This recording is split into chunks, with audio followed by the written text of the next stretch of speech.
Hey everybody, welcome back to I Played a Thing. It's a new edition. I'm still on, and this is Below the Root. Oh yeah. This game was based on a series of three fantasy young adult novels from the 70s called the Green Sky Trilogy. The third book capped off the trilogy with kind of a bleak ending, and a lot of fans found that upsetting. And the author, Zilpha Keatley Snyder, eventually got kind of dissatisfied with the ending she had written herself. Enter Dale Disharoon, a programmer and a Green Sky fan. And Snyder and Disharoon partnered up on an adventure game that was designed to be a canonical follow-up to the novels. And in 1984, on the Apple II, Below the Root was born. While the Apple II version was the original, and the one that I played as a kid, I'll be playing through the Commodore 64 port, which is a little better sound-wise and a little easier on the eyes, but they're otherwise identical. Okay, whilst I get this loaded up and play the intro, let me give you a quick primer on Green Sky. The Kindar are tree-dwelling human types that are super pacifists, vegetarian, just, this real utopian society. And their ruling class has this rule that says, never leave the trees. If you go down to the surface, there are these horrible monsters that'll just eat your face right off.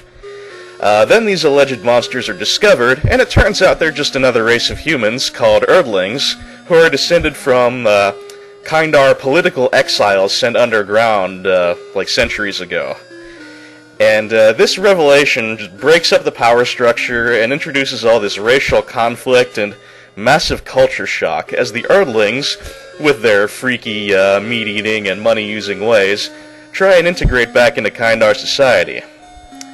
Enter Ramo, who's this peacemaker type, who seems like he'll be just the guy to settle everyone down and unfuck all this social upheaval. Well, Ramo goes and gets his fool ass drowned, and that's where the trilogy ends and the game begins. So we're going on a quest to figure out how to, solve our problems and stop the racisms. Alright, let's do this thing. So we've got our choice of characters. There's Narek, who's your basic kind of default protagonist. Note where it says moderate spirit. Spirit skills in this game are pretty much psychic powers. Very important shit. Okay, there's Jinnah, who is the make the game difficult character. She's real strong, as it says. She's the best physical specimen, but she's got no spirit skill, which is kind of problematic in the early game. There's Herd, and he's the man. My personal favorite. He's strong also, as it says. Got about average spirit skills. And best thing about him is he's got what I consider to be the most convenient starting location. Also, he's an Erdling, not a Kindar. One of the minorities, which means a fair amount of people are somewhat suspicious of him and won't help him as much. On the bright side, it means he can eat meat without getting horribly nauseated. There's Pama, who has the best spirit skills starting out in the game, but she's frail as a consumptive kitten, and that can be kind of problematic in its own way. And Charn, who's pretty much a slightly weaker Herd, and I can't think of any particular good reason to play him. So let's go with my personal favorite, Herd. I have to do some quick disk swapping.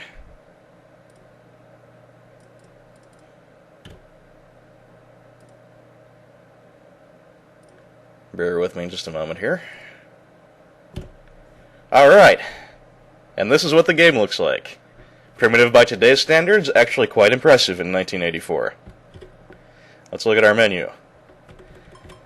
Status. About what you'd expect. You'll notice it says day 1, early morning. There is a time limit on this game. It's quite generous. You could dick around for weeks and still have room to beat the game. I don't remember what the limit is. It's just really not much to worry about. Spirit limit is your maximum spirit. Level of rest is important. If your fatigue brings that clear down to 0, you pass out and lose a day. Same with food. If you starve, pass out, lose a day. And you always wake up back in your house, so you also lose any progress you had made to a particular location. And level of spirit is your current spirit, as opposed to spirit limit, which is the maximum. Okay, so this is Herd's house. It's in a very convenient location for the early game. And first thing to do is ransack it. This is a Shuba. You saw that being used in the intro by Narek. The Shuba is basically a personal glider suit. Very handy if you're wandering around the trees, but it's also very fragile, and anytime you blunder into something or crash like a sausage-fingered idiot, there's a chance it will break. And that's bad, because then you'll have to go find another, because you really do need a Shuba pretty much at all times.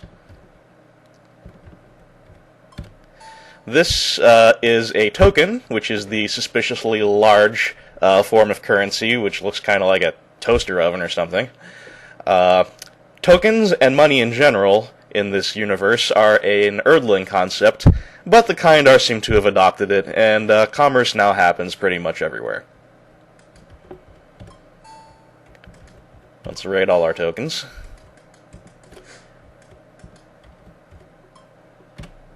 And a roast lapan. That is basically a rotisserie bunny. This is a uniquely Erdling thing. Kindar should not eat this. If you are a Kindar, the game will let you eat it, but you'll get a little freaked out. It won't taste very good, so it won't recover your food very much, and also, you will temporarily zero out your spirit, because it's so disturbing to you. So let's leave the house and start our quest.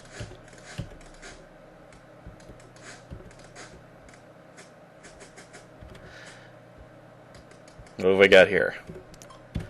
Wissenberries. This is green sky pot, pretty much. People take it to get kind of spaced out and feel good, and yeah, it's just kind of an intoxicant. Eating Wissenberries is something in the game that sadly you should generally not do because it wastes time.